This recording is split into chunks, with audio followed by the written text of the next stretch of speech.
And we heard Haile Selassie standout player, captain, and today's man of the match, Joshua Dewar.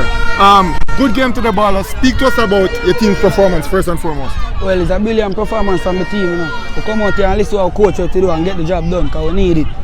Alright, so coming into this game, you guys would have had the privilege of a 1-0 cushion, right? What was the team spirit coming into today's game? We're coming in with more confidence, you know, more than the first game that we played them. I would just get the job done today.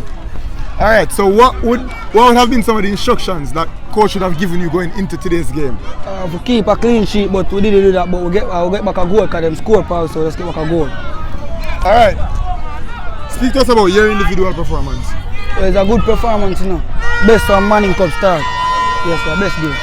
Alright, so you guys have managed to get through the first round, managed to pass this stage of the competition, going into the quarterfinals. What can we expect from you and what can we expect from Haile Selassie going forward? Well, yeah, you will see a lot more from you.